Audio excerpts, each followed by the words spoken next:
Pak Prabowo ya, Pak Prabowo juga satu waktu bilang gitu bahwa kita itu mesti nolong satu, kalau bisa dengan posisi politik kita nolong semua masyarakat gitu. Tapi kalau nggak bisa, kita nolong orang yang ada di sekitar kita. Kalau nggak bisa lagi, kita bantu satu orang yang paling kecil, kita minimal gak ganggu orang gitu. Tanpa anak muda, Indonesia pasti nggak jadi apa-apa, karena generasinya putus. Begitu generasi yang tua selesai, nggak ada pelanjutannya. Makanya kan di negara-negara lain tuh tentang anak muda ini menjadi pusat perhatian.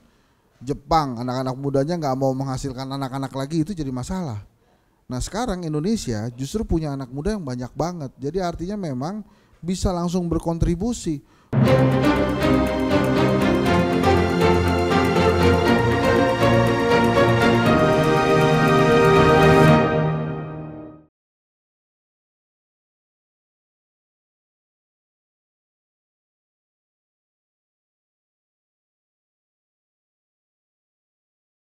Bisa mungkin diawali sama Bang Hensat mau jawab, silakan. Pertama. Waduh berat nih kayaknya. Kayaknya menghayati banget ini. Iya. Itu yang pertama, pertanyaan bagus tuh. Gue belum pernah kepikiran bahwa partai politik adalah solusi bagi pengangguran. Tempat belajar. Bener juga. Belajar. Jadi ketika lu belum punya pekerjaan ya lu belajar di dalam. Dan pasti ada aja kerjaan men di partai politik. Pasti. Apalagi segede Golkar. Betul. Pasti kan ada kegiatan-kegiatan kan. Iya. Di Fokus Maker aja ada. Betul. Buktinya libur ada acara kan. Iya. Jadi menurut saya itu pertanyaan yang terobosan. Jadi tolong setelah ini Anda bikin surat ke semua ketua partai politik. Semua, jangan ada yang dipilih-pilih. Itu kayak gitu tuh. Boleh nggak saya, emang tuh kalau daftar jadi kader kan nggak perlu ada mengisi fil pekerjaan apa gitu, nggak ada kan ya. Jadi boleh men masuk partai politik. Tapi ya kita mesti catat nih. Apa nih tapinya nih? Bukan berarti sejak dia masuk semua pengurus partai atau semua kader partai pengangguran. Betul. Jadi jangan main nuduh juga. Ntar begitu Wahyu ya? Bukan nggak ada namanya dia. Tadi siapa namanya? Siapa sih? Robit. Nah, Robit Wahyu kan? Bukan. Begitu Robit masuk, jangan-jangan wah itu Robit masuk, kita masuk semua pengangguran masuk, nggak gitu. Tapi itu menurut saya gini, World Bank itu nulis mencatat Indonesia itu UMKM terbesar di dunia loh. Karena semuanya dicatat tuh, Pak Ogah dicatat sebagai pengusaha, Ojek dicatat gitu dari pengusaha, jadi ininya besar. Nah, jadi gini Mas Robit, menurut saya masuk partai politik itu menurut saya bagus. Itu hal yang tidak ada, itu informasi yang tidak pernah disampaikan orang ke saya. Saya itu memahami bagaimana harusnya partai politik itu, saya masuk itu setelah saya menjadi akademisi gitu. Jadi untuk pertanyaan pertama, marilah kita sambut Mas Robit agar bisa masuk ke partai politik. Yes. Coba tolong masuk dulu ke Fokus Maker ya. Yang penting masuk partai politik untuk berjuang, bukan untuk cari uang. Ya, penting. Bagus. Jadi kalau Mas Robit masuk ke Fokus Maker hari ini, khusus ada penawaran spesial. Gak usah jualan. Kenapa lu jadi jualan?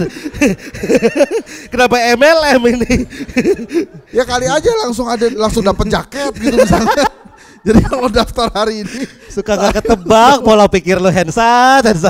Gitu tuh. Oke, pertanyaan kedua tadi. Ya. Bisa nggak ngawal dari luar?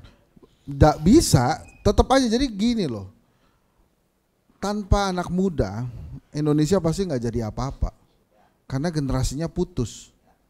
Begitu generasi yang tua selesai, nggak ada pelanjutannya. Makanya kan di negara-negara lain tuh tentang anak muda ini menjadi pusat perhatian. Jepang, anak-anak mudanya nggak mau menghasilkan anak-anak lagi, itu jadi masalah. Nah sekarang Indonesia justru punya anak muda yang banyak banget. Jadi artinya memang bisa langsung berkontribusi. Kontribusinya macam-macam. Ini sekaligus nyambung nih pertanyaannya nih. Ya sekarang itu kan saya nggak ngerti juga ya, kadang-kadang sama teman-teman yang masih muda itu, yang saya setuju itu kan enak banget kehidupannya. Masih ada yang ngurusin di generasi selanjutnya gitu. Jadi pada saat dia dapat SP3 bos, ini bukan di kantor gue ya, kantor yang lain tuh dapat SP3 dia santai aja. Coba kalau generasinya gue, generasinya Mas Miftah tapi bener itu sih. dapat SP1 pusing loh. Panik. Ini anak-anak muda ini dapat SP1, oh ya udah. Kenapa? Karena pulang masih makan enak, masih bisa makan. Kalau kita kan agak susah tuh. Jadi bagaimana anak-anak muda berkontribusi kepada negara? Menurut gue, lo urus diri lo aja sendiri. Lo memahami bagaimana hidup lo di masa depan itu akan seperti apa.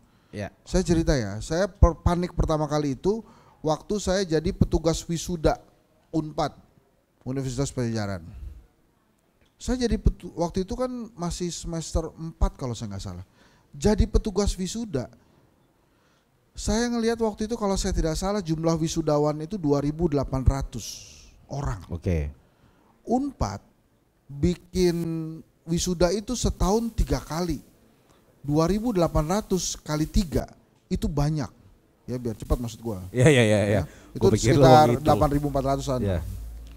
Saya mikir, nah ini Unpad doang. Segitu. 1 tahun 8.400. Gua gimana kerjanya? Gimana saya cari kerja? Karena waktu itu mulai krisis moneter tuh. Krisis moneter ya 98. Jadi teman-teman ya, buat kami yang kos waktu itu ya. Kami makan 2.000 rupiah itu kenyang. Nasi, telur, ada cincang tuh ya, itu 2.000 rupiah. Tapi bilangnya sama yang jualan cuma tempe. Tiba-tiba itu bisa jadi 15.000. Bokap nyokap gue guru bos, minta duit ke bokap kan kasihan ya. Lah dia aja susah makannya di sana. Gimana kita kan? Jadi kita mesti prihatin waktu itu dan kita berjuang. Jadi saya tidak ingin mengatakan bahwa pemuda sekarang tidak lebih berjuang dari kita. Menurut gue justru lo berjuang lebih banyak karena tantangannya lebih banyak di Anda. Maka untuk berkontribusi kepada negara ini, Anda mesti bisa berpikir bagaimana pada saat lo berpikir lo hidup, lo bisa menghidupi orang lain deh. Kan istilahnya banyak banget ya sekarang ya. FOMO, pansos, itu semua istilah-istilah yang ditujukan ke saya. Pada saat saya memberikan masukan kritis kepada sepak bola Indonesia. Dan sejak saat itulah gue mempelajari sebetulnya yang namanya FOMO dan pansos itu apa sih. Nah pansos misalnya ini menjadi permasalahan sendiri nih. Ada orang yang merasa dia nggak boleh FOMO, dia nggak boleh pansos, itu jadi masalah dia sendiri. Padahal ada masalah yang harusnya bisa lebih lagi didapatkan.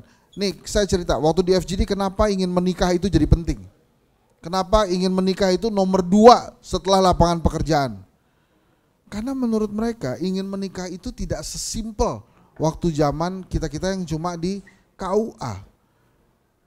Menikah itu butuh prewed.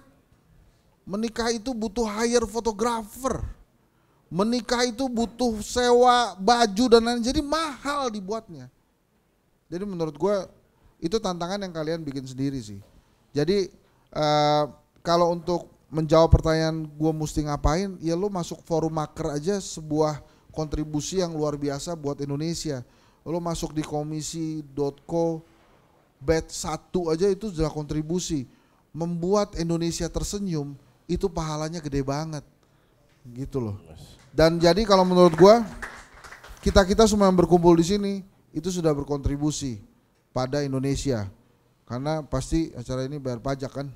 Jadi kita berkontribusi. Iya, betul. Gitu aja kira-kira teman-teman. Silakan. Hensat. Mik lu nggak kerekam bisa ulang dari awal nggak? Oh iya. Oke, selanjutnya. Lanjut ke Tumarif. Selanjutnya. Tum, lo harus lebih serius dibandingkan gue Tum. Kenapa kasih beban? Kan lo kan ketum. Kenapa kasih beban ke orang? Ayo silakan Tum. Sebenarnya Maju terus. Maju mundur. Maju terus. Pantang mundur. Ngomong. Ya, gue lu boleh, gue gak boleh. Silakan Tum. Ya sebenarnya cukup lah tadi Bang Hensat sampaikan ya. Cuma mungkin saya pengen nambah ya.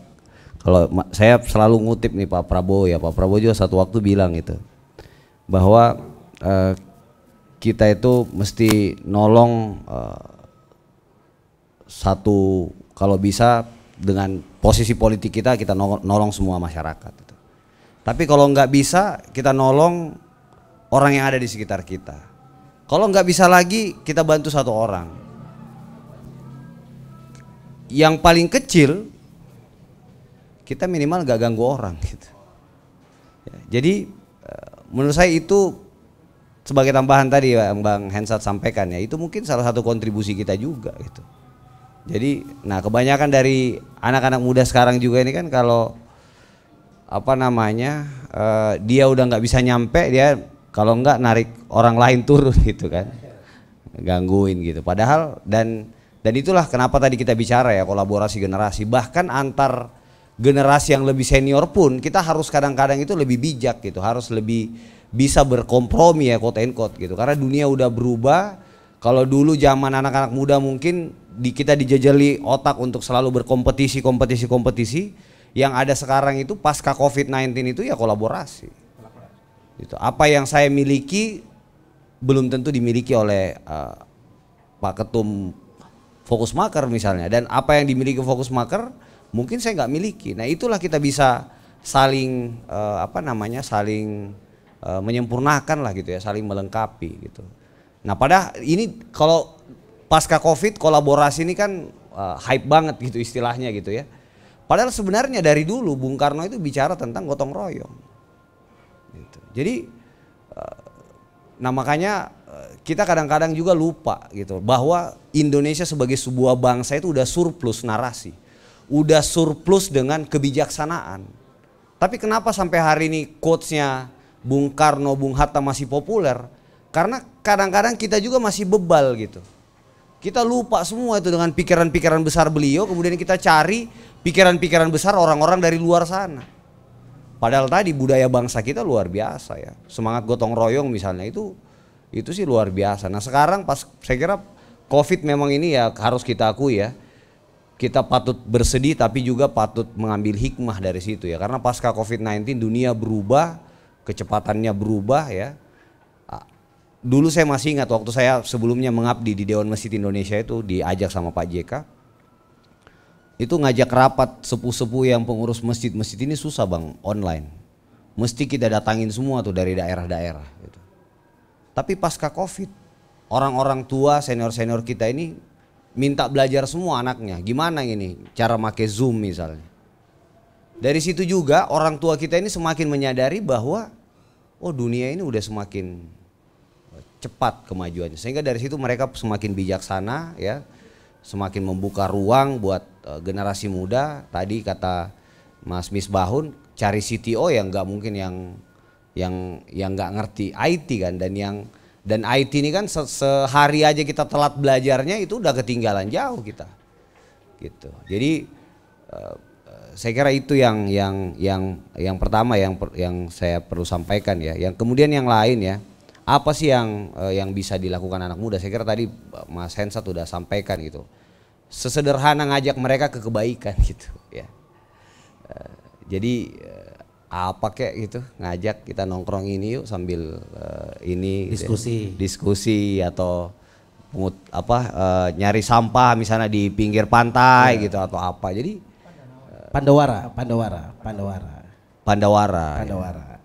Nah, itu Pandawara luar biasa kan itu zaman belasan ribu follower aku udah follow kan.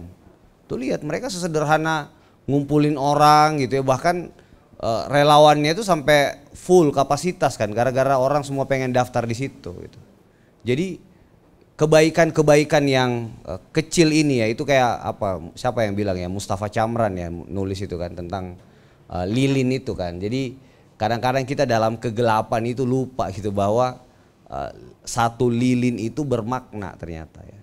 Jadi kita nggak usah jadi cahaya di pusat cahaya, tapi kita cukup jadi lilin di kegelapan, itu sangat berarti gitu buat masa depan bangsa ini. Saya kira itu. Terima kasih. Bagus. Silakan ya. Pak Sekjen. Saya sebenarnya sangat tertarik dengan cara pandangnya Robert ya. Robert.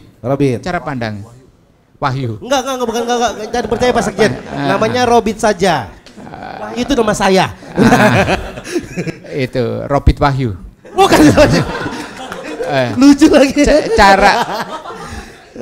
perspektif dia yang memberikan perspektif positif, cara pandang dari sudut yang berbeda, itu memberikan pemahaman, membangun pemahaman baru kepada kita untuk apa? Bahwa pengangguran itu bukan sesuatu beban.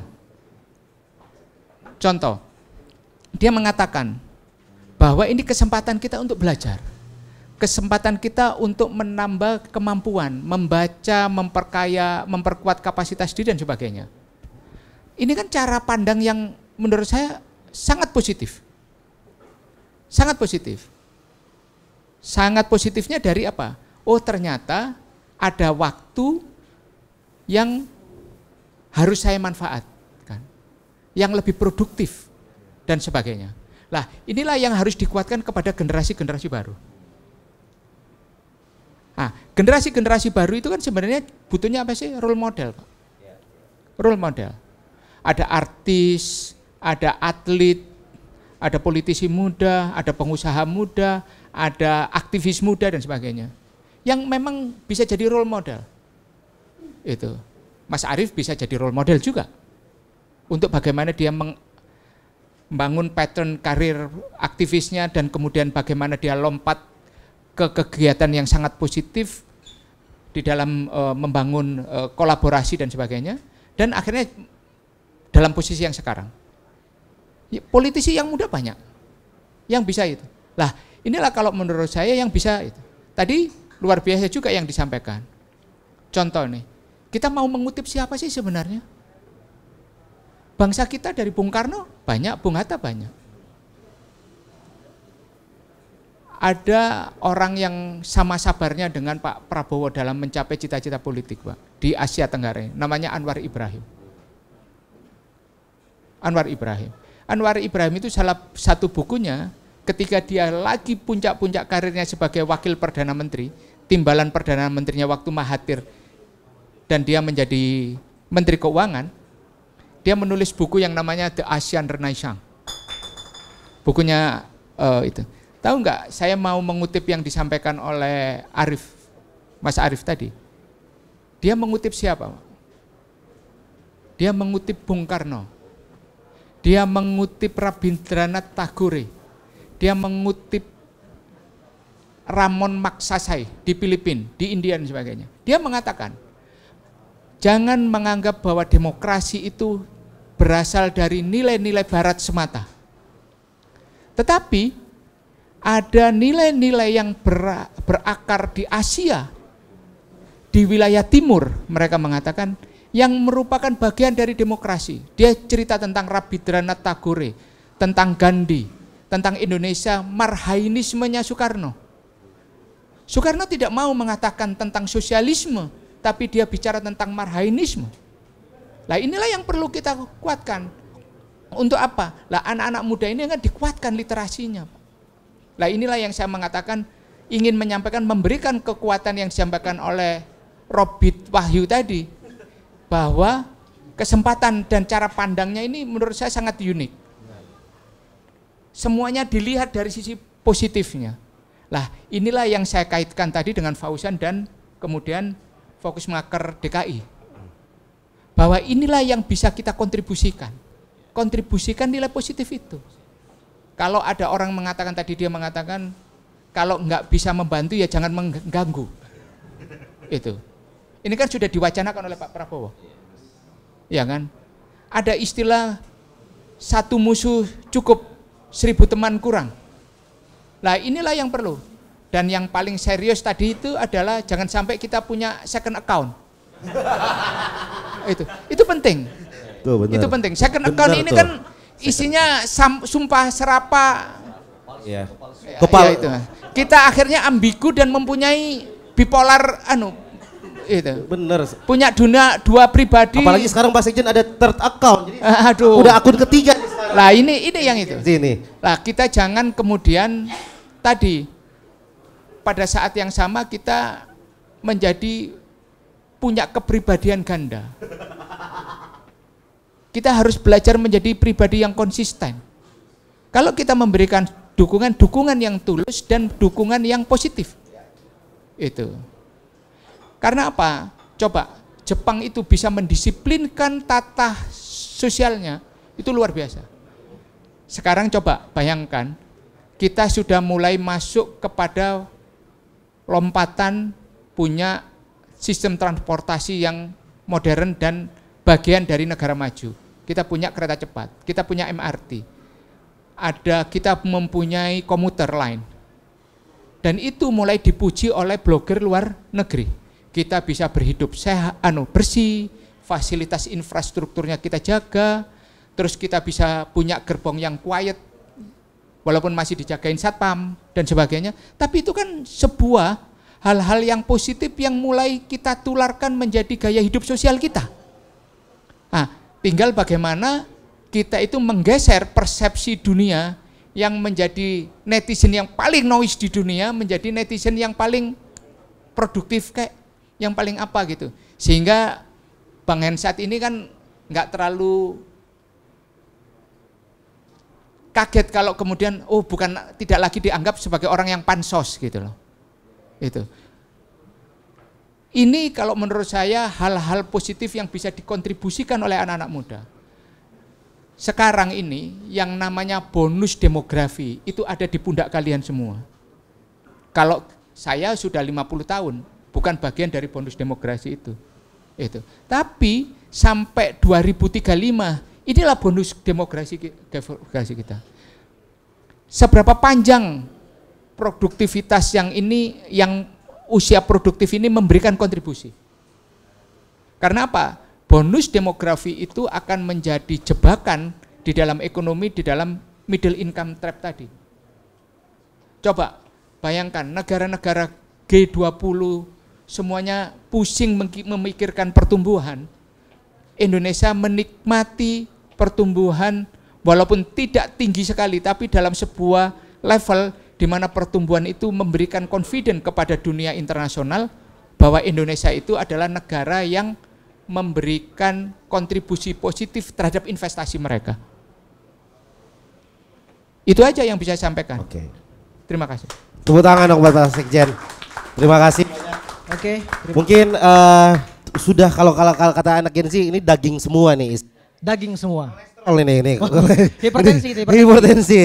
Tapi terima kasih banyak buat 3 narasumber kita, Tum Arif, Pak Sekjen, Bang Hensat. Karena waktu juga kan. Sebenarnya kita awalnya nih rundown kita nih sampai bulan depan. Kan masih ada kegiatan yang lain kan ya. Jadi terima kasih juga buat yang sudah hadir. Sebelum kita tutup nanti ada stand up juga.